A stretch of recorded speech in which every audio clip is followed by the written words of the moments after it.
Hello students, today we are going to do the fourth chapter in history, that is second phase of the Indian national movement.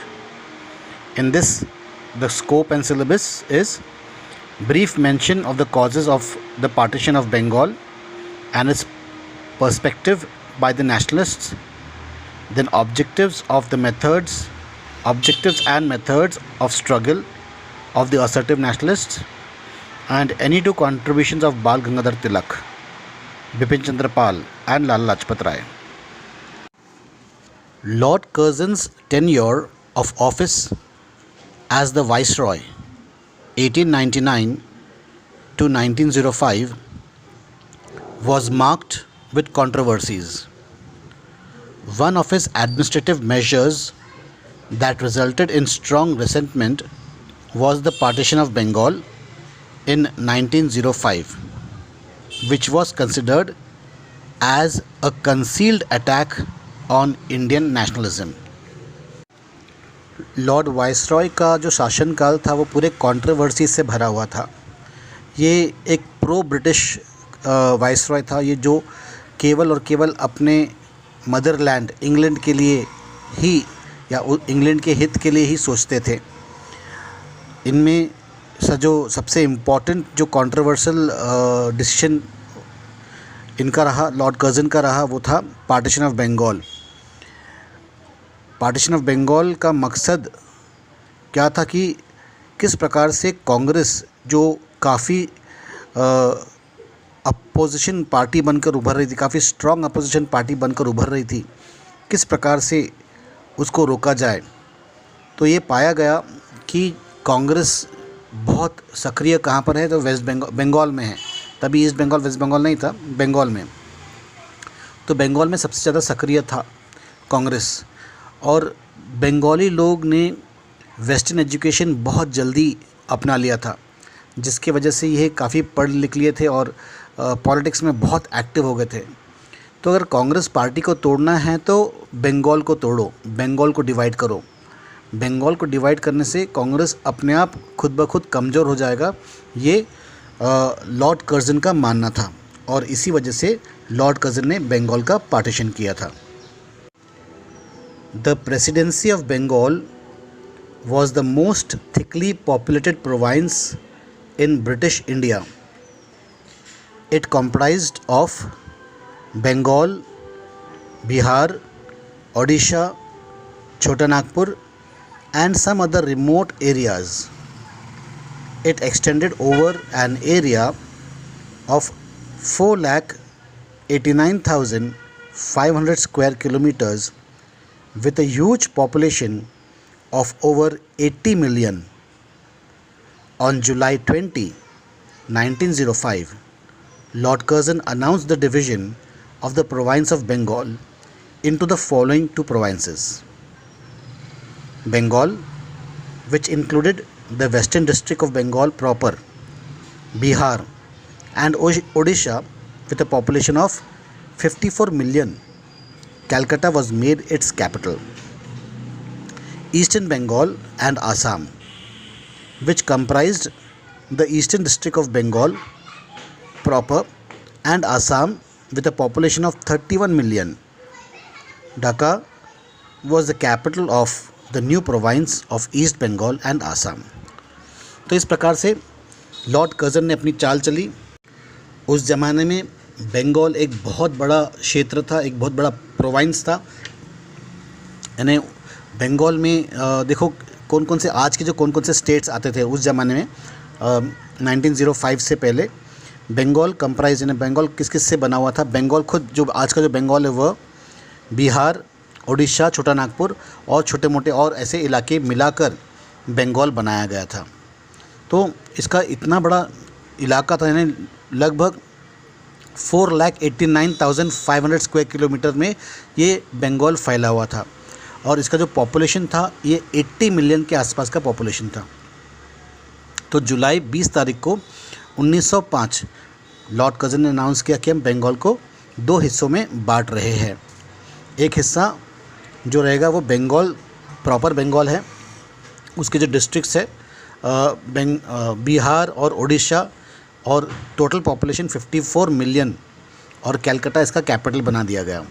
और दूसरा हिस्सा बंगाल का किया उन्होंने eastern Bengal, जो आज मैक्सिमम जो बांग्लादेश में है, तो ईस्टर्न बंगाल और आसाम को मिला के एक बंगाल का हिस्सा बनाया। इसमें बंगाल था, बंगाल का कुछ हिस्सा था, और आसाम जो पूरा आसाम है ये इलाका उसमें था, और इसकी पॉपुलेशन थी 31 मिलियन, और ईस्टर्न बंगाल का कैपिटल बनाया ढाका। तो इस प्रकार से लॉर्ड कर्जन ने अपनी पहली चाल चली और बंगाल को 2 हिस्सों में बांट दिया। बंगाल को चाहे तो वो लिंग्विस्टिक बेसिस पे भी बांट सकते थे, लेकिन यहाँ पर लॉर्ड कर्जन ने क्या किया, बंगाल को ऐसा बांटा कि जो वेस्ट बंगाल जो था वो हिंदू डोमिनेटेड इलाका था, और ईस्ट बंगाल जो था वो मुस्लिम डोमिनेटेड इलाका था। इस प्रकार से उसने क्या किया, रिलीजन के आधार पर ईस्ट और वेस्ट बंगाल को बांट दिया। तो हर वक्त याद रखना, मत भूल, डिवाइड एंड रूल, ये अंग्रेज़ों की बहुत पुरानी पॉलिसी थी। The province of East Bengal was dominated by Bengali Muslims, and the province of Bengal was dominated by non-Bengali population, with 31 million non-Bengalis out of a total of 54 million. In both the provinces, the Hindu Bengali population became a minority. तो east Bengal को जो divide किया, ये देखो बड़े चालाकी से, यहाँ के जो बंगालीज थे वो मुस्लिम्स थे, और जो बंगाल यानी जो आज का जो वेस्ट बंगाल था, यहाँ पर बंगालीज़ जो थे वो, जो हिंदू बंगालीज़ थे वो काफ़ी माइनॉरिटी में थे। इसके अलावा यहाँ पर और भी अलग अलग प्रोविंस के लोग थे, जैसे आसाम के लोग थे, हाँ, तो ये नॉन बंगालीज़ थे। भले ही ये भी जो है वो मुस्लिम्स या हिंदूज़ थे, लेकिन ये नॉन बंगालीज़ थे। तो दोनों ही नए बंगाल में हिंदू बंगालीज़ की कमी पड़ गई, वो माइनॉरिटी में पड़ गए। तो इस प्रकार से चालाकी से लॉर्ड कर्जन ने बंगाल को डिवाइड किया। The scheme of the partition of Bengal was implemented on October 16, 1905। Cause of partition of Bengal, Bengal को किस लिए पार्टीशन किया, किस लिए डिवाइड किया। The main motive for the partition of Bengal according to the British rulers was administrative necessity. They said that the province of Bengal was too big to be efficiently administered by a single provincial government. However, the officials who worked out the plan had other concealed motives. Okay, तो British के अनुसार कि बंगाल को उन्होंने partition क्यों किया, उनके अनुसार बंगाल एक बहुत बड़ा क्षेत्र था, एक बहुत बड़ा प्रोविंस था, और इतने बड़े प्रोविंस को एफिशिएंटली मैनेज करना लगभग नामुमकिन था, इसलिए बंगाल को मजबूरन डिवाइड करना पड़ा।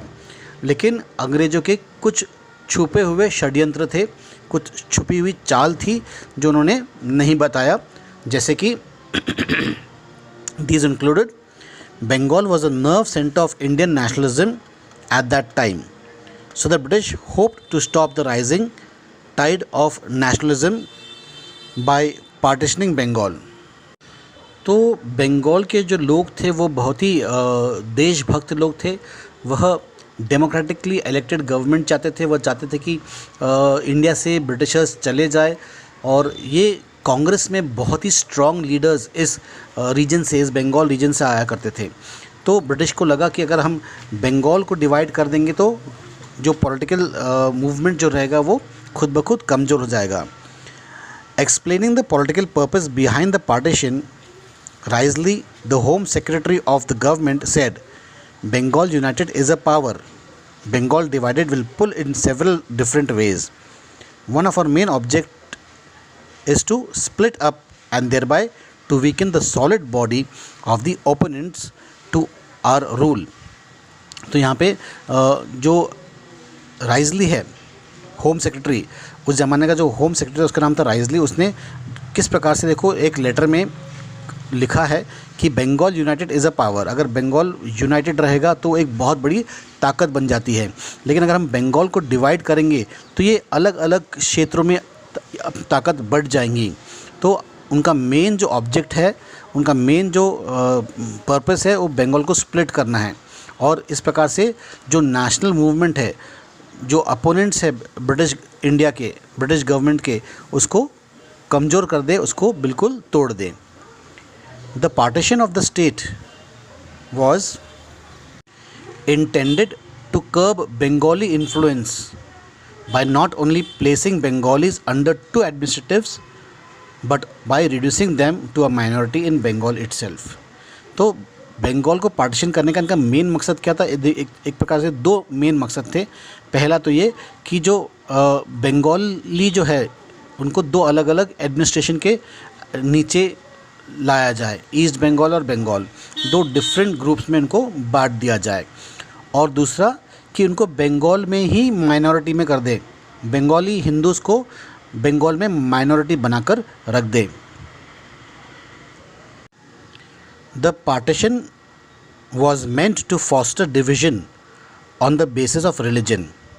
East Bengal would be predominantly a Muslim majority state and West Bengal would have a Hindu majority.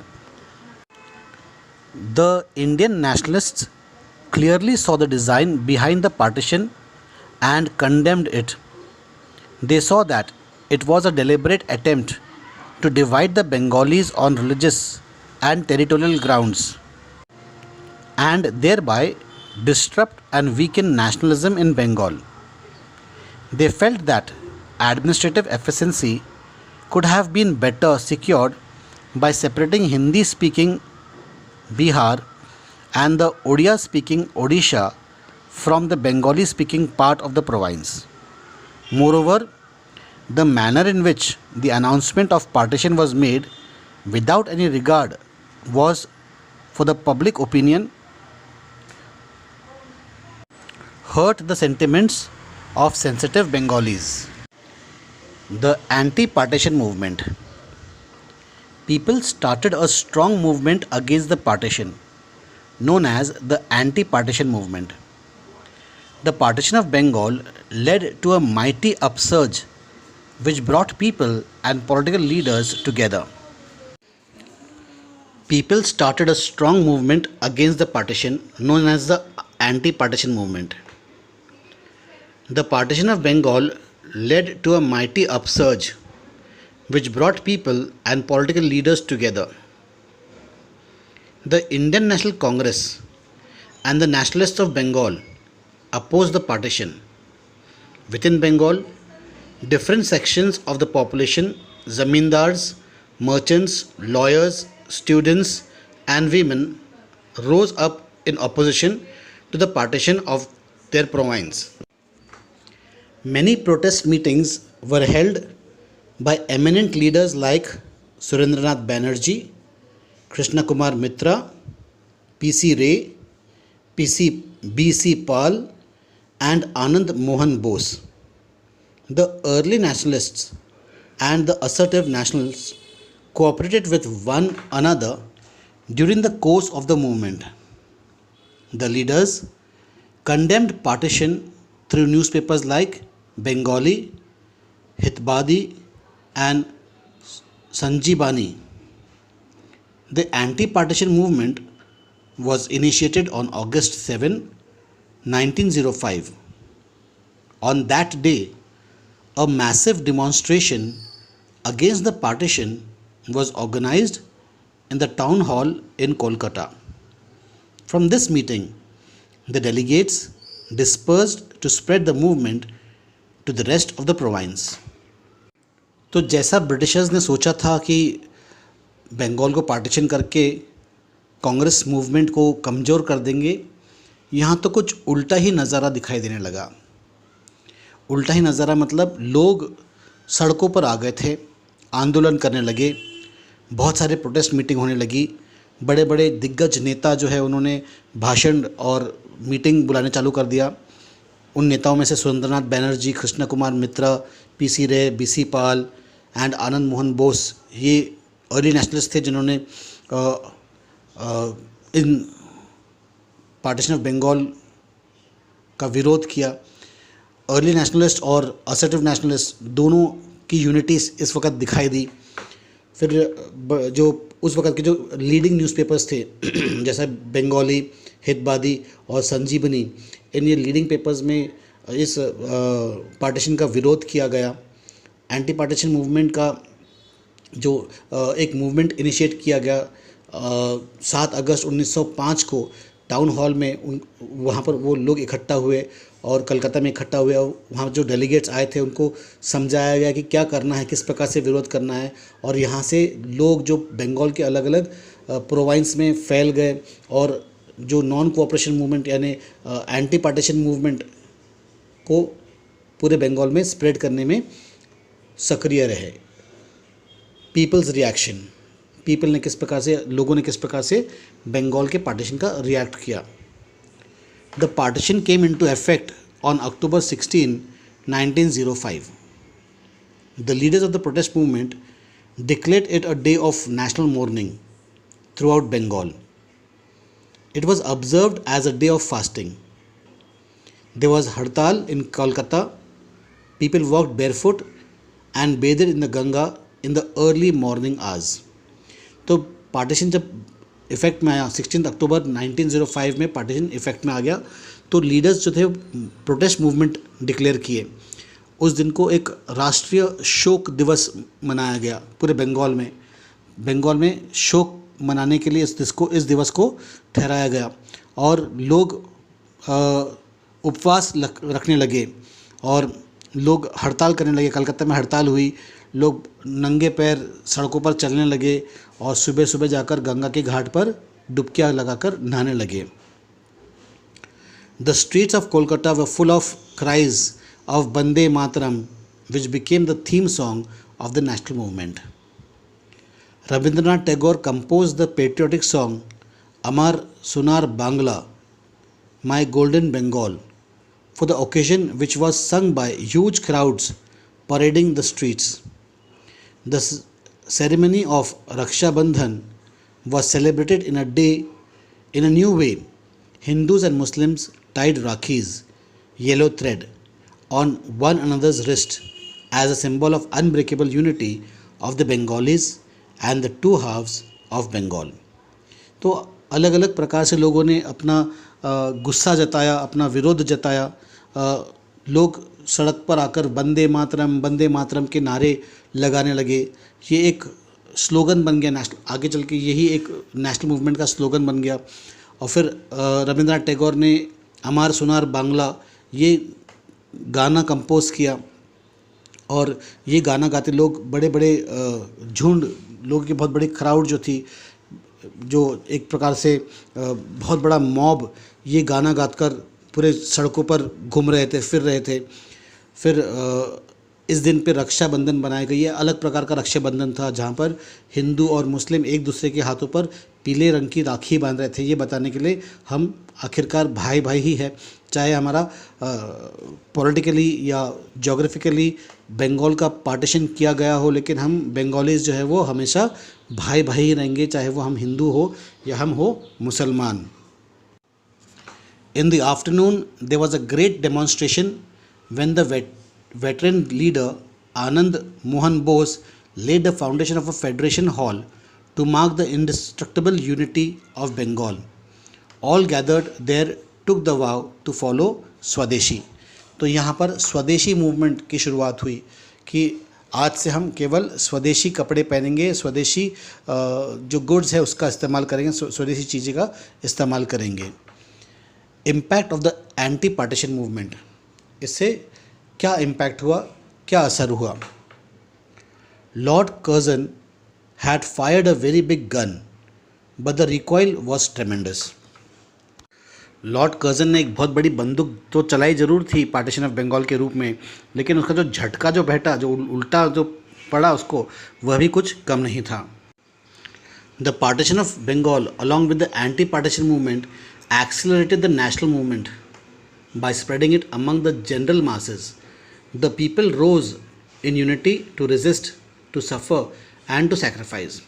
तो पार्टीशन ऑफ बंगाल या एंटी पार्टीशन मूवमेंट ये दोनों मिलकर किस प्रकार से, जो पहले जो कांग्रेस केवल एजुकेटेड मासेस के बीच में था, जो सिर्फ पढ़े लिखे लोग थे, केवल वही ब्रिटिशर्स का विरोध कर रहे थे, अब तो पूरी जनता भी सड़क पर आ गई थी। तो एक प्रकार से ये एक मास मूवमेंट बन गया, यानी जो जिसे पॉलिटिक्स से कुछ लेना देना नहीं था, जो आम जनता थी, अब वह भी ब्रिटिश के ख़िलाफ़ हो गई। ब्रिटिश के ख़िलाफ़ तो पहले से ही थी, लेकिन अभी वो नेशनल मूवमेंट में और एंटी ब्रिटिश मूवमेंट में भाग लेने लगे।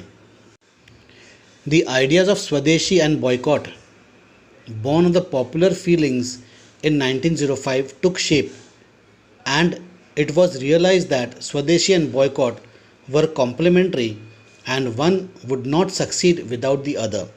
Swadeshi and boycott were used as weapon of political agitation and a training in self-sufficiency for the attainment of Swaraj. British goods were burnt at public places and shops. Selling them were picketed. The spirit of Swadeshi spread to almost every walk of life, industries, education, culture, literature, etc. तो ये anti partition movement से एक नया तरीका मिल गया British का विरोध करना, और वो था स्वदेशी और बॉयकॉट। ये पता लगा कि स्वदेशी और बॉयकॉट एक ही सिक्के के दो अलग अलग पहलू हैं। स्वदेशी के बगैर बॉयकॉट नहीं और बॉयकॉट के बगैर स्वदेशी नहीं। तो अगर हमें स्वदेशी यूज़ करना है तो हमें ब्रिटिश गुड्स को बॉयकॉट करना पड़ेगा। तो ये स्वदेशी और बॉयकॉट आगे चल के ये एक बहुत बड़े हथियार के रूप में, एक बहुत बड़े औजार के रूप में साबित हुए। People lost their faith in the fair play and justice of the British. Lord Curzon refuse to concede to the demands of annulling the partition. He said, partition of Bengal is a settled fact and what is settled cannot be unsettled. तो लोगों का भरोसा उठ गया था अंग्रेज के fair play. पहले ये मानते थे कि अंग्रेज जो है वो न्यायाधीश है, न्यायशील है, लेकिन अब उनके ऊपर से इस बात का भरोसा उठ गया और लॉर्ड कर्जन जो था वह बंगाल के पार्टीशन को वापस लेने से मना कर रहा था। उसका कहना है कि एक बार जो सेटल्ड हो चुका है उसको हम अनसेटल्ड नहीं कर सकते, और पार्टीशन ऑफ बंगाल जो है वो एक सेटल्ड मैटर है, एक सेटल्ड मसला है। अब इसे दोबारा हम इसके ऊपर कोई विचार विमर्श नहीं कर सकते। The anti partition agitation backfired the plans of Lord Curzon. It gave added strength to the national movement. The methods adopted by the early nationalists lost their appeal and gave an opportunity to the assertive nationalists to lead the national movement. तो partition of Bengal का तो उल्टा ही असर पड़ गया। जैसा Lord Curzon सोच रहे थे कि कांग्रेस कमज़ोर हो जाएंगी, हम बंगालीज को बांट देंगे, वैसा नहीं हुआ। इनफैक्ट उल्टा हो गया, कांग्रेस और मजबूत हो गई, लोगों की यूनिटी और बढ़ गई और लोग बढ़ चढ़कर कांग्रेस के मूवमेंट में हिस्सा लेने लगे। असर्टिव नेशनलिस्ट एक फीलिंग आई जो ब्रिटिशर्स को यहाँ से हटाने की जो फीलिंग जो थी वो और उजागर हो गई। लोगों को लगा कि जो अर्ली नेशनलिस्ट थे उनका जो तौर तरीका है वह अब इतना कारगर नहीं है, इतना इफ़ेक्टिव नहीं है। इससे बेहतर होगा कि हम असर्टिव नेशनलिस्ट का साथ दें, और थोड़ा सा वो रेडिकल की तरफ झुकाव उनका होने लगा। The partition of Bengal was revoked in 1911. A new scheme of partition of Bengal was implemented on linguistic rather than on religious grounds. Hindi, Oriya and Assamese speaking areas were separated from Bengal to form separate administrative units. The administrative capital of British India was shifted from Kolkata to Delhi in 1911.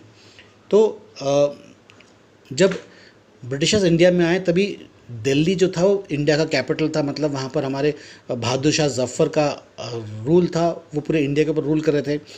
Delhi कई सालों से भारत का capital रह चुका था, लेकिन जब Britishers लोग आए तो ब्रिटिशर्स ने कैलकाटा को अपना कैपिटल बनाया। तो 1911 को जब बंगाल का पार्टीशन को कैंसिल करके एक नया प्लान, एक नए सिरे से बंगाल को पार्टीशन किया गया on the basis of language, भाषा के आधार पर, तब ब्रिटिश का जो कैपिटल था बंगाल से शिफ्ट करके वो दिल्ली को उसको शिफ्ट कर दिए। The assertive nationalist in the second phase of the national movement there emerged a new and a younger group of leaders within the Congress who did not agree with the methods and ideology of the early nationalist leaders. These angry young men stood for complete Swaraj, to be achieved by more self-reliant methods. They also wanted to have a mass base for their movement. This group of leaders came to be known as assertive nationalists. They were so called because they had a different outlook that advocated active resistance to British imperialism. They condemned the British rule in India and held it responsible for the country's downfall. They called upon the people of India to make sacrifices for the sake of their country. Three prominent leaders of this group were Bal Gangadhar Tilak, Lala Lajpat Rai, and Bipin Chandra Pal. They are famous as the Lal Bal Pal Trio. तो यहाँ से कांग्रेस की एक नई दौर की शुरुआत हुई असर्टिव नेशनलिस्ट की, जो अपना अधिकार असर्ट करते थे, जो अपना जो उनके डिमांड थे वो प्लीज़ और पेटिशंस नहीं थे. जैसे अर्ली नेशनलिस्ट बहुत ही डोसाइल थे, बहुत ही जेंटल थे, बहुत ही सॉफ्ट थे टुवर्ड्स द ब्रिटिशर्स. तो उसके बिल्कुल ऑपोजिट प्रकार का एक कांग्रेस मूवमेंट हुआ. जो यंग नेता थे वह बहुत ही रैडिकल किस्म के नेता थे. उनके डिमांड्स बहुत ही फर्म होते थे. वो ब्रिटिश के सामने प्लीज़ और पेटिशंस नहीं करते थे. इनफैक्ट डिमांड करते थे कि हमें जो चाहिए सो चाहिए, वरना हम हड़ताल कर देंगे, वरना हम बॉयकॉट कर देंगे, वरना हम स्वदेशी आंदोलन कर देंगे. इस प्रकार से वह ब्रिटिशर्स को धमकाने डराने लगे. इनमें सबसे प्रमुख थे, सबसे एक्टिव थे लाला लाजपत राय, बाल गंगाधर तिलक और बिपिन चंद्र पाल. तो इनकी जोड़ी को लाल बाल पाल के नाम से जाने जाते थे. Causes for the rise of assertive nationalism. The main causes which led to the growth of assertive nationalism are recognition of the true nature of the British rule. तो किस वजह से असर्टिव नेशनलिज्म का शुरुआत हुई? सबसे पहले तो ब्रिटिश की असलियत सबके सामने आ गई. ब्रिटिश का असली चेहरा कि ये भारत देश के लिए कुछ करने वाले हैं नहीं, ये केवल भारत का और भारतीयों का फ़ायदा उठाने वाले हैं, और जो भी कुछ फ़ायदा हो रहा है वो केवल अंग्रेज़ों का हो रहा है और उनके देश का, इंग्लैंड का हो रहा है. The efforts made by the early nationalist leaders through their writings, agitations and petitions to the British government exposed the true character of the British rule in India. It was felt that the British rule was responsible for the economic ruin of India and her growing poverty. Some of the political events from 1892 to 1905, like the reduction in the number of members of Indian members in the Calcutta Corporation, the restrictions on the press, etc., made Indians realize that instead of giving them more rights, the British were taking away even their few existing rights. All this convinced the Indians that India could not make progress unless British imperialism was replaced by a government run by them. Thus, the assertive nationalist ideology found favor with the masses. तो जो ये early nationalist के जो activities थे British के खिलाफ, वह व्यर्थ तो नहीं गए. भले ही वो इतने कारगर नहीं रहे, वो इतने इफ़ेक्टिव नहीं रहे, लेकिन हाँ, उन्होंने एक बहुत अच्छा बेस दिया. उन्होंने ब्रिटिश का असली चेहरा लोगों के सामने लेकर आया. जब वह प्लीज़ और पेटिशन लिखते थे और ब्रिटिश से कुछ राहत मांगते थे, तो ब्रिटिश उन्हें राहत देने के बजाय उनका जो डिमांड था अर्ली नेशनलिस्ट का कि नंबर ऑफ़ मेंबर्स जो है, इंडियन मेंबर्स है, उसको काउंसिल में इंक्रीज़ किया जाए. तो इंक्रीज़ करने के बजाय यहाँ तो ब्रिटिश उनके पास जो थोड़े बहुत जो अधिकार जो दिए थे वह भी उनसे छीन रहे थे. हाँ, जैसे कि जो इंडियन मेंबर्स थे कैलकाटा कॉरपोरेशन में, उनकी संख्या घटा दी, और प्रेस की जो आज़ादी थी लिखने के लिए वो उनसे छीन ली थी. तो इस प्रकार से ब्रिटिश की जो चाल थी ये लोगों के सामने आने लगी. तो कुछ पॉलिटिकल इवेंट्स थे 1892 से 1805 में, जो ब्रिटिश का जो असली चेहरा है उसने लोगों के सामने खोल दिया. तो इस प्रकार से जो असर्टिव नेशनलिस्ट का जो डिमांड था, लोगों को ये ज़्यादा पसंद आने लगा। लोगों को लगा जो अर्ली नेशनलिस्ट थे वो बहुत ही मीक, बहुत ही कमज़ोर किस्म के डिमांड्स थे, तो इससे बेहतर है कि हम जो असर्शन है, जहाँ पर अटलता से या दृढ़ता से डिमांड किया जाता था या हक मांगा जाता था, वह ज़्यादा इफेक्टिव रहेगा। तो लोग अब असर्शन या असर्टिव नेशनलिज्म की तरफ झुकाव दिखाना चालू कर दिए। Failure of the early nationalists. The younger element within the Congress were dissatisfied with the achievements of the early nationalists. They strongly criticized the methods of peaceful constitutional agitation. The assertive nationalists advocated the adoption of European revolutionary method to meet British imperialism. The early nationalists were loyal to the crown, and their political objective was to improve their chances of getting seats in the central provincial legislature or judicial services. The assertive nationalists accused the early nationalists of limiting their activities to the middle class of the society. The failure of the early nationalists to get something substantial from the British government led to the demand for more vigorous political action using a radical approach. जो कांग्रेस के जो नए जो नेता थे, जो उभरते हुए नेता थे, जो यंग लोग थे, वह अपने सीनियर्स के बातों से और सीनियर्स के तरीक़ों से सहमत नहीं थे। उनका ये मानना था कि जो अर्ली नेशनलिस्ट थे, जो उनके सीनियर्स जो थे, कांग्रेस के सीनियर्स थे, उनके एजिटेशन करने का जो तरीका था वह केवल मध्यम वर्ग लोगों के लिए, यानी मिडिल क्लास, जो एजुकेटेड मिडिल क्लास था, उन्हीं के डिमांड्स को फुलफ़िल करने का एक ज़रिया था। जैसे कि सेंट्रल लेजिस्लेचर में और सीट मंगा लेना, जुडिशल में उनको नौकरी मिलने के लिए चांसेस करना। तो ये एजुकेशन को लेकर, नौकरी को लेकर ही इनके डिमांड्स थे, जो कि असर्टिव नेशनलिस्ट जो यंगर जनरेशन थे वो चाहते थे कि इससे बढ़कर उनको और अलग अलग डिमांड्स करना चाहिए जो कि आम जनता के फेवर में हो, आम जनता के हित में हो। Worsening economic conditions. The evil economic consequences of foreign rule was exposed towards the end of the 19th century when there were famines which ravaged India from 1896 to 1900 and took a toll of over 90 lakh lives. The government did not do anything to help the people. On the other hand, it spent a huge amount of money on the Silver Jubilee celebration of Queen Victoria's ascension to the throne. These events revealed to the Indians the plight of utter helplessness.